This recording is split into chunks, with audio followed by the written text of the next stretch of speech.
Hi there, I'm Dr Paul Grigsby from the University of Warwick. This is just a re-recording of a talk I gave in this year's 2024 Ancient Drama Festival here at Warwick on the historical context of Aeschylus's play The Persians. Going to be looking at a few things today. First thing is the play and its place in tragedy. What is the relationship of this historical play to normal tragedy as we know it? Something a bit about the life of Aeschylus himself, and especially his life in the context of the period in which he lived, his sort of interactions with the threat of Persia during his lifetime. And then I'll be looking very briefly at the Persians as a historical source. Can the Persians be used as a reliable source for historical facts? Is that what we can do with it, or are there other things that we can do with it? What are the limits to this? What can be said? One thing I wanted to point out for myself is that I studied this as an undergraduate quite a few years ago, and one of the things that I mostly remember is that there's a lot of wailing, not in the Moby Dick way, but a lot of lamentation, and you can see this here in the picture I've got in the background. This is a production of Aeschylus Persians from Epidaurus, from the theatre there. In 2020, and as you can see, this is the chorus. A lot of wailing is going on, and it's not really a flippant point. This is, the lamentation is strange when you're reading it on paper, but when you see it performed, and if you look at our performance, you can see the recording of it on the web pages. You can see that the role it plays and the importance of it is actually quite humanizing in a sense, and I will return to this a bit later. So when was the Persians written? We know it was performed in 472, but the interesting thing about it is that it is the very first, the earliest surviving tragedy or complete tragedy that we have. We know that Pericles, and here is a bust of him on the right, was the choregos, or the sponsor, the person who put up the money for the play. And we've got a record of this in an inscription, IG 222318, if you want to go and look that up. But we know that Pericles was a person who paid for this, in fact, for the whole tetralogy as well. So the Persians, as all tragedies at the time, was a tetralogy. Basically, the playwright wrote 4 different plays for the performance, and there would have been 3 tragedies as we know it, and 1 satyr play. Satyr plays are, perhaps you can call it tragicomedy. They're a bit more light-hearted, still dealing with mythological themes, but in a slightly different way than the normal tragedy as we know it. And we know that the 4 plays that Aeschylus wrote for the performance in 472 were Phineus, the Persians, Glaucus Potnius, and Prometheus. Procaeus. Some of the details of these are not quite clear. People have suggested other Glaucus plays, or equally, we're not quite sure whether the Prometheus play mentioned here is exactly the one, but it's something of this kind. The image here you see is of Phineus. Phineus, as you can see from the pot, he's a blind man, blind king of Thrace, and here he is being tormented by the Harpies. The Harpies here are coming along and fouling his food and stealing his food. This is a very hungry man. He doesn't look very hungry from the picture, but believe me, he's very hungry.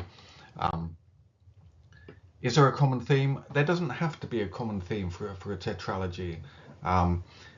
Perhaps we're wrong in looking for a common theme that all of these 4 plays would have been linked by, but it's still a good game to play, I think. And for me, there are sort of hints that I have an idea. Phineus, for example, is a king of Thrace. He was given the gift of prophecy, as most of these people are, by Apollo, but he does something wrong. There's various accounts, but in the Argonautica, he reveals the future to mankind, and that's why Apollo blinds him, takes away the gift of prophecy, and he's then tormented by these Harpies. So he does something bad, and is then punished for it. The Persians are defeated after Xerxes I goes beyond the bounds of what is necessary. He invades Greece against sort of the counsel of his elders and betters, and is punished for it. Glaucus is a famous man from Potniae. Potniae is a little village that used to lie south of Thebes in Boeotia. And famously, he bred horses that ate human flesh, probably to make them run faster, so he won lots of competitions. And he ends up being eaten by his own horses. I think I'd have liked to see that one being staged. And finally, Prometheus, perhaps this is about his theft of fire for mankind, and again, his punishment afterwards. So the common theme, at least as far as I can see sort of things linking these four, and maybe you can see other things yourselves that link these four different tales. And it's hubris. It's the idea of going beyond the boundaries of what is proper, what is expected, what is respectful, and then being punished for it. And there's hints that hubris is part of what Aeschylus imagined for Xerxes. Here, for example, is the ghost of Darius talking to Xerxes. For hubris flowers and produces a crop of calamity, and from it reaps a harvest of lamentation. So again, the lamentation, the wailing comes as a result of this hubris on the part of Xerxes. Now, I said that the Persians was the first intact Greek tragedy we have. It's also the only sort of intact historical play that we have. The other historical plays did exist. It's not the only one, but it does have a sort of a unique position from being the first, and from its completeness, and for perhaps its subject matter as well. As I said, it's the only one. It's one of very few tragedies directly concerned with contemporary historical events. It's the only one that survives in full. Other ones include the following: potentially up to 11 historical plays on Persian subjects. One on the immolation of Croesus. You can see here Croesus sitting on top of his funeral pyre, or will be his funeral pyre. It's just being lit there. Seems to be holding something. Looks like he's taking his own pizza for a snack onto his funeral pyre. But this is the defeat of Croesus in 546 by Cyrus, which, according to Herodotus, actually ends up quite well for him. He doesn't end up getting burnt at the end of the day. 4 plays on Macedon, none of them strictly historical. 1 on Sicily, the Sicilian expedition. 1 about Mausolus, the builder of the mausoleum, one of the famous 7 wonders of the ancient world. 1 on Alexander. There were also comedies written about the Persians. Here are a few up to the middle of the 5th century BC. There's one by Epicharmus called The Persians, 1 Persians or Assyrians by Chionides, and a Lydians by Magnus. We know of other plays that didn't go down quite as well as the Persians. Poor Phrynichus, 493-492, he wrote a play called The Sack of Miletus. And this was all about the aftermath of Athens abandoning the colony of Miletus during the Ionian Revolt. I'll talk a bit about the Ionian Revolt, about the historical basis of it in a second, so don't worry about that.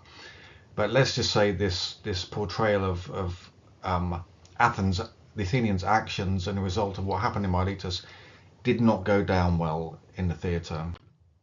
Here's what Herodotus says. The Athenians made clear their deep grief for the taking of Miletus in many ways, but especially in this. When Phrynichus wrote a play entitled The Sack of Miletus and produced it, the whole theatre fell to weeping, as more wailing. They fined Phrynichus 1,000 drachmas for bringing to mind a calamity that affected them so personally. Could have been that some of them were involved in the nearby Battle of Lade. Could be that some of the people from Miletus in exile was sitting there in the theatre. So it affected them so personally and forbade the performance of that play forever. But he was a game chap. He wasn't put off by that. A few years later, 476 BC, I mean, he waited he waited a while before he put another historical one on. But he writes one called The Phoenicide, the Phoenician Women, which is about the defeat of Xerxes. And it's seen as a model for the Persians. And it's only 4 years later that Aeschylus puts the Persians on. He sees that it's safe again to put on something a bit more historical and contemporary. Why are the main tragedies that we know of mythological? Why are there so few histories? Well, it depends really on what we think tragedy is doing. If you think of sort of the way that Aristotle, for example, imagines tragedy, the idea of catharsis, going through catharsis through sitting through something that evokes pity and terror, then perhaps there are few historical things that have that level of emotional resonance that you can get from mythology. The themes of mythology are bigger, more, people die, bigger battles, just on things that act on a different plane. As I said, if tragedy is about evoking pity and fear, then the heightened, exaggerated events of myth are a better place to evoke this. But as the Persians proved, certain events, and the Greco-Persian wars would have been, among them, would have been big enough, would have been important enough, and emotional enough to become almost mythic events in their own right, and to evoke those same very, very deep emotions, and to get that catharsis that the tragedy was perhaps after. And we can imagine sort of events from our, not all of us, this isn't our own days for most of us, but in recent history, there are events that evoke this same pity and terror. I think you see here a few examples. You've got Auschwitz there in the top left. In the bottom left, you have the destruction, during the Blitz. That's Coventry Cathedral, and we'll see a picture of Coventry Cathedral a bit later. But if you remember this sort of image of this sort of empty shell of the bombed out cathedral, again, for us, the Blitz is something that in sort of collective memory. Next to it, obviously 9/11, World Trade Center, perhaps one of the most iconic events that evokes these sort of emotions from recent years. And then next to that, we have the Hiroshima, Nagasaki, the dropping of the atomic bomb in Japan. If you imagine that, if there were contemporary Greek tragedians out there in our own time, these are the sorts of events that they could possibly have put on stage in the same sort of mythological context as other tragedies. So what about Aeschylus himself? What do we know about him? Very little, actually. We know that he was born around 525 BC in Eleusis, so about 11k or 11 miles or whatever, near to Athens. He was a playwright, and he was a soldier. He fought at Marathon. We know this from his gravestone. His gravestone says, "Beneath this stone lies Aeschylus, son of Euphorion, the Athenian, who perished in the wheat-bearing land of Gala. Of his noble prowess the grove of Marathon can speak, and the long-haired Persian knows it well." So the interesting thing here is that, we know him as a famous playwright, famous tragedian, and yet on his gravestone, he fails to mention this. He's either a very humble chap, or it's less important to him than the fact that he fought against the Persians. This is his most sort of noble thing that he once recorded for eternity. And this again helps us with the context of what is he doing riding the Persians. That sort of, his fighting the Persians is his most solid achievement. What does it then say about his play, The Persians? We'll come on to that a bit later. Only 6 of his 90 plays remain. We have about 500 fragments. And he died, as I said, in Gala, which is in Sicily, about 456 BC, aged about 69. And there's a story, no doubt untrue, that he died when a eagle dropped a tortoise on his bald head. So there's the idea that eagles pick up tortoises and they drop them onto rocks from great heights to smash their shell. And apparently they saw poor Aeschylus wandering around with his bald head shining in the sun, and eagle dropped a tortoise on it. And this was apparently, according to Pliny, I think, according to Pliny, he said that he'd received an oracle from Delphi saying that he would die from the fall of a house. So Aeschylus was spending all of his time outside to avoid a roof falling on him, and he said it was the tortoise's shell that fell on his head and killed him. Now, what about Aeschylus in the context of his own time? We'll be looking at the life of Aeschylus up against the sort of events of the development of Persia up to the Persian Wars. So the first leader of the Persians is famously Cyrus the Great, who ruled from about 560-559 down to 530 BC. He became ruler of Persia in 560 BC. He defeated the Medes under Astyages somewhere around 553 to 550 BC. You see that sometimes the Persians, by the Greek historians or tragedians, are called the Medes. That's because the core of the Persian Empire was originally the Median Empire, hence the name. Here you can see the Persian Empire under its greatest extent, which is sort of around the time of Darius I, who I'll come to in a minute. So you've got this core empire of Astyages, the Median Empire in the middle, and this is where Cyrus first takes over before adding to the empire in his own way. First thing he does is goes over to Asia Minor, to Lydia, defeats Croesus 546. Again, you see Croesus with his pizza up on the pyre, and this is where the Persians first sort of start rubbing against the ancient Greek world. You've got the colonies of Greeks down the Ionian coast, with their sort of Greek leaders, who are then replaced by sort of pro-Persian tyrants, which is going to cause a problem, as we will see. Next, he takes Babylon. We've got evidence of this in, for example, the Cyrus cylinder, which you can see in the British Museum. And then finally he goes over to Bactria, and it's over in Bactria that he's finally defeated and he dies. And here's his tomb, which is in Pasargadae, still there to this day. He's succeeded by his son Cambyses II, who ruled from about 530 to 522 BC. The important thing, maybe the interesting thing here, is that the rule of Cambyses corresponds to the time of the birth of Aeschylus. So Aeschylus is born into this sort of ruling Persian family happening over there in the east. So the Persian things, the machinery of the Persian Empire is already up and running by the time that Aeschylus is born. He's born into a sort of a Persian world, or the world of Persia getting bigger and bigger and bigger. If you've read Herodotus, you'll know that Cambyses does not get the best press, let's say. He does some various dodgy things of all kinds, and then especially when he goes to Egypt, very, very offensive against the Egyptian gods, at least in Herodotus's version. This is the empire, again at its biggest extent. This is where Cambyses extended to. He takes Cyprus. He invades Egypt, becomes ruler of Egypt.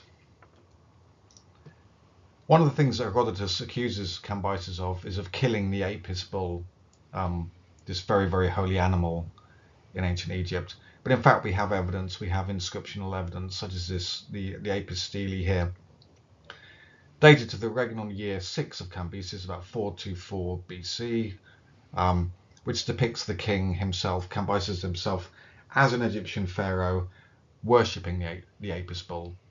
So in fact, as we can see, the bad rap that Cambyses gets from Herodotus is probably not very fair. You know, he treated the Egyptian gods, he fitted in a way that later Persian and later sort of Greek rulers did as well, keeping the Egyptian locals happy, going along with the Egyptian customs, becoming sort of titular pharaoh, and not doing all the mad things that Herodotus accuses him of.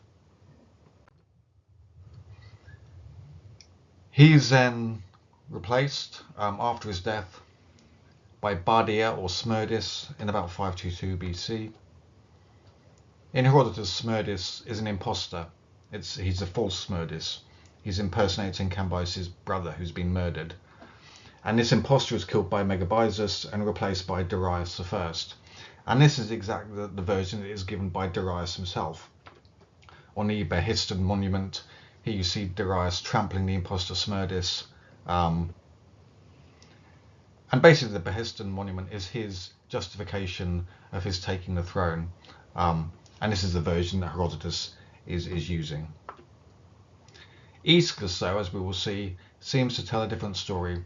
Whether it's a more truthful story, We don't know, but it's very interesting. He tells something different that almost suggests that this simple tale of someone playing an imposter, then being defeated by Darius, is a bit of a simplification, that someone is trying to sort of cover over maybe the complications of the real story. And here comes Darius himself, rules from September 522 down to October 486 BC. And this is where the Persian Empire takes on its greatest extent.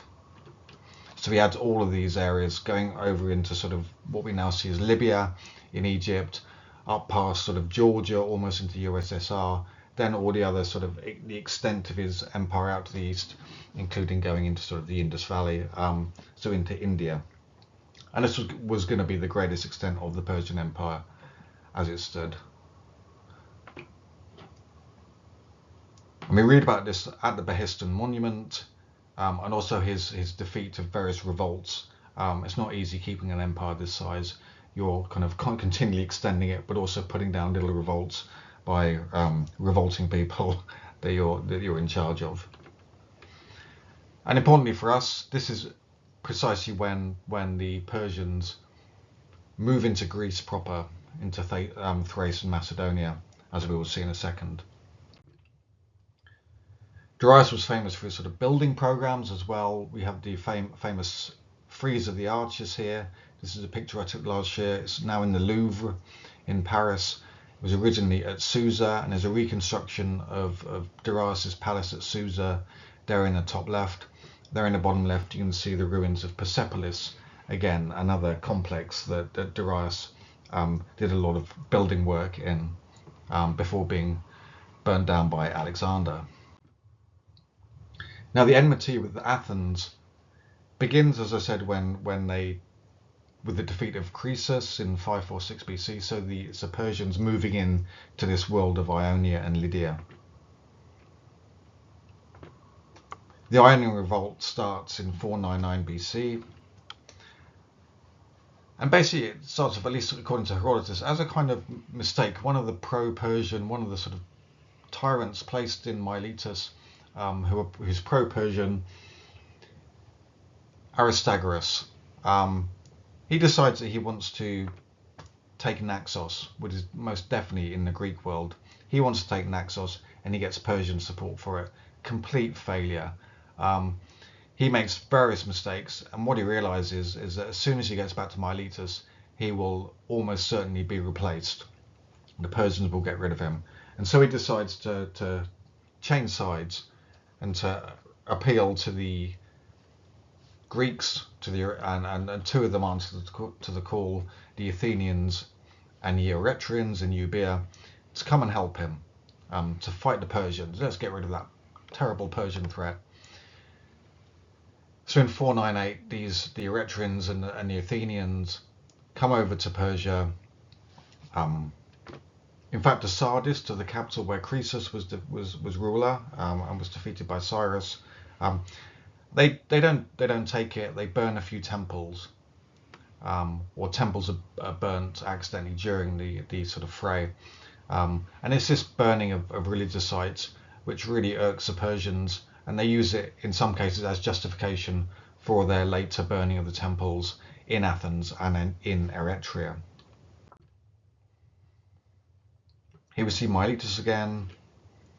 Remember, the second Miletus in 494 was the play by Phrynichus, and it's in this year that the Greeks are defeated. The Greeks and the Athenians decided not just to fight in Miletus itself, but to stay off the coast to fight a naval battle at Lade. But they're defeated at Lade, and the Miletians are defeated themselves by the Persians. So it's a horrible sort of end to things. 492 BC, the Persians finally cross into Greek mainland under Mardonius, who again comes back in the Persian Wars, fighting at Salamis and being defeated at Plataea. Here, 492, the Persians take Thrace and Macedon. 490, there's a second Persian invasion over the sea under Datis and Artaphernes, and they take the Cyclades and they burn Eretria for their burning of Sardis. And in 490 BC, Persian forces defeated by the Athenians at the Battle of Marathon, where we know that Aeschylus fought. Here we see Marathon. We know that 9,000 Athenians and 1,000 Plataeans from Boeotia fought against the Persians. We know from his grave, as we saw near the beginning, that Aeschylus fought at the battle. He was aged about 35 at this time. But Aeschylus' brother was killed at Marathon, and we know this from Herodotus. Cynaegirus too, the son of Euphorion, had his hand cut off with an axe as he was grabbing hold of a ship's stern, and so lost his life. He was a very brave man. He's actually going into the water, actually seizing hold of the ships in order to climb up and get to the Persians before they even get to the beach. So this is a very brave man. So he would have fought probably side by side with his brother in defense of Athens and Greece. And finally, we have Xerxes, ruler from 485 down to 465. There he is on the right, and a very very strange version of him in the film 300. Here's a Persian version of him over on the left. Invaded Greece in 480 BC. And left various things, left various scars on the Athenian landscape, on the Greek landscape. So think about Aeschylus. He's about 50 when he conceived of the Persians. He's 25 about the time of the Ionian Revolt. He's 35 at the Battle of Marathon. He's about 45 when the Persians invade, and he's about 50 when he conceives of riding the Persians. And think of the things that he's lived through. His entire adult life from the age of 25 has been sort of consumed by this threat of Persia. The Ionian Revolt has been going on. He's there at Marathon. He's there. He's exiled with the rest of the Athenians when the Persians come along and they burn his city. So you can see the sort of the shadow, this Persian shadow and massive threat that is sort of there during all his adult life. And he lives in a ruined city. If we see here the picture on the left, this is the old temple, the destroyed, burnt temple of Athena Polias, with the Erechtheion behind it. The Erechtheion was built many years later, probably about, I think it was started about 421 BC. Until then, the top of the Acropolis was left as a sort of a memorial, a sort of ground zero of what the Persians had done. And they didn't want to get rid of that. And if we look in the image of the centre, this is exactly what they've done nearby to where we are here at Warwick in Coventry Cathedral. And this is the shell. This is the shell that I showed you earlier, just after the Blitz, the bombing, this sort of burnt out core, which they didn't get rid of. They leave it there as a memorial of what has happened. And there, just to the left, you've got this modern roof structure where they've built the new cathedral. So you've got the new and the old, with the old as a sort of a memory of what has happened, because it's too important to forget. And this is exactly what we see in the final image here. This is Ground Zero in New York, the World Trade Center. And again, it's that mixture of keeping the old and building the new, keeping that memory alive. So what can we say about historical accuracy of the Persians? Seeing as it was written so close to the events, surely it has some historical accuracy, and surely people who were there would not have accepted things that didn't happen, that they didn't feel were historically accurate. They were there. There were people there who were there and taking part in the battles, who experienced this viscerally, who wouldn't have accepted anything that wasn't in some way factually true. As Edith Hall has observed, though, a balance must be struck between the misguided use of the play as a completely truthful empirical source for Persia. It is a play after all, and denial that it contains any features which derive from observation of the distinctive protocols and practices of the Persian court. It's interesting that I've highlighted it here in sort of yellow. Protocols and practices of the Persian court. These are the sorts of details that Aeschylus does put in there. So, for example, you've got one bit where the chorus are talking about prostrating themselves in front of Queen Atossa. And that prostration or proskinesis that caused Alexander so much trouble when he sort of took that on as a habit later when he took over the Persian Empire. These little details of how the Persians acted to one another are, I think, are truthful. What about sort of the nitty-gritty of historical information? Is there any there in the play? Darius, the list of kings that Darius gives from line 760 gives additional kings not recorded by Herodotus. So here's a text here. He mentioned Midas, his son, then Cyrus, the son of Cyrus, Mardus, Maraphis, Artaphernes, and Darius. So this is a list that he gives us. Midas is Cyaxares. We think Midas' son is Astyages, the man that Cyrus defeated. Then you've got Cyrus. Cyrus' son is clearly Cambyses. But then you've got, three here. Mardus is probably Smerdis. But there's no mention here that Smerdis is an imposter, that this is a false Smerdis. According to Aeschylus, this is just Smerdis ruling, or Mardus ruling as he should do, as his place is normal.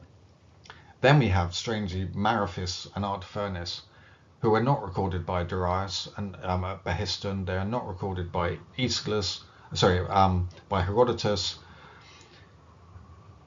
And perhaps what we're getting here is an idea that maybe Mardus, maybe Smerdis is not an imposter. And then we have perhaps court intrigues. We have a sort of a more complicated sequence of events, Maraphis and Artaphernes. Then Darius comes in. And maybe this gives you a sort of a clear idea of other stories that were contemporary, that were happening at the time, which may reflect a more complicated accession of Darius than he would like us perhaps to believe in. So it could be that there is a bit more truthfulness, there is something a bit closer to the truth than what we're getting from Darius himself, from his propaganda. Whether we can say that this is the perfect truth, or what we can actually say from this, I mean, that's a different matter entirely, but it's just interesting that a different version does exist. Equally, we have the list of Xerxes' commanders, mostly men who've been lost. And there's 6 catalogues of these commanders. Each of them a bit over the top, historically suspect. They mention 1,200 Persian ships at Salamis, an exaggeration and sort of a bit too close to sort of the 1,000 ships at Troy. As Rosenblum says, the catalogue is a dramatic fiction. We have lists of names: Amistrias, Artaphernes, Megabates, Asapes, Artambares, Mesistrias, Emmaus, and the rest. Are these truthful? Is this a true list of people who Aeschylus knew had been fighting on the Persian side? It's very difficult. Some of the names we do know from Herodotus, some of them we do know from there and other sources. Others just sort of sound Persian. We have no evidence of them being actual Persian names. They just sort of sound, they're sort of made up of Persian bits. There may be some truth in there, but it's more likely that Aeschylus has taken the main people that people would have heard of, but added a bit of colour, names that perhaps don't exist, or names that have come from other places that aren't necessarily historically accurate. His important point here, what he's really trying to do, is create a big list of people to make the Persian loss even more terrible for the Persians. He's swelling the ranks of those lost to make the hubris even more potent. And this is where we return finally to, what my own personal take on the Persians in its historical context. And it's not about what commanders were there. It's not about what we can learn about the nitty-gritty of the historical facts, because again, we're not quite sure which is true and which is not. But it goes back to how I first read it when I was an undergraduate, and the lamentation, the constant wailing. If you've seen the play and if you watch our recording, you'll see there is a lot of wailing going on. But as I said, it's not a flippant thing. This is an actual important integral part, and it's actually quite affecting when you watch it. Maybe when you can't read it and imagine what's going on, but when you watch it, it's a very affecting thing. These plays are often a bit like a Rorschach ink blot test. We've got one of these on the right. You take from it perhaps what you put in it, what your own conceptions, your own experiences. That is what you take out of a play. And for me, it's the humanity, and it is this wailing. It reminds me of something. You see, this is what I found, and again on my rereading of it and my watching it again this year in our own production. There's one bit that really sort of struck me, and it was this catalogue of people being defeated, of dying. And here's the chorus in line 955: "Woe, woe, cry aloud, learn about the whole disaster." And this bit: "Where is the rest of the multitude of your comrades? Where are those who stood by your side?" In Greek, "Poude philon alos oklos, poude soi parastatai." That poude, where? And Xerxes answers, sort of forlorn, "By the shores of Salamis, dashing against its rugged shore, I left them, fallen in death from a Tyrian ship." So the thing this reminds me of most of all is a type of poetry called ubi sunt, which is Latin for where are. And it's a sort of poetry to do with loss, with things that are once glorious that are now past and gone. There's an excellent example called The Wanderer. It's an Anglo-Saxon poem from the Exeter book. I can't pronounce Anglo-Saxon, but let's give it a go. "Where com meg, where com mago, where com matham gifa." Where is the horse gone? Where the rider? Where the giver of treasure? How that time has passed away as if it had never been. This may be sort of familiar to you, or to some of you, if you've either read or seen The Lord of the Rings. Tolkien uses it as his base for the poem The Lament of Rohirrim in The Two Towers. In the film, it's sung or spoken by Theoden. In the book, it's Aragorn who sings it. And Tolkien's version goes like this: "Where now are the horse and the rider? Where is the horse that was where is the horn that was blowing? Where is the helm and the hauberk and the bright hair flowing? Where is the harp on the harp string and the red fire glowing? They have passed like rain on a mountain, like a wind in the meadow. The days have gone down in the west behind the hills into shadow." And it's this sort of sadness, this loss, this humanity that I think is the key thing that Aeschylus brings to the Persians. He could have, I mean, if you think about what he lived through his entire adult life from the age of 25, the Persians have been there as a threat. He's lived through the Ionian Revolt. He's fought at Marathon. He's seen his own brother die at Marathon. He's had to be exiled from his own city. His city has been burnt. All the sort of temples of his city have been burnt. And then just 5 years later, or thereabouts, a few years, maybe a few more, he's able to write this play which, instead of laughing at the Persians, instead of sort of glorifying in their defeat, instead of being in any way bitter, he chooses to show us humanity, that the grief at their loss, at the nemesis that their hubris has brought upon them. And he does it in a very human way. And I think this is perhaps the importance of the historical context of exactly when it was written, that Aeschylus was able to bring humanity to this people that had so dominated his life in such a negative way, shows us his own humanity, and I think puts him in an amazingly positive light. And that's my own sort of take on the Persians and why I feel it's so sort of affecting and so important a play. Okay, thank you.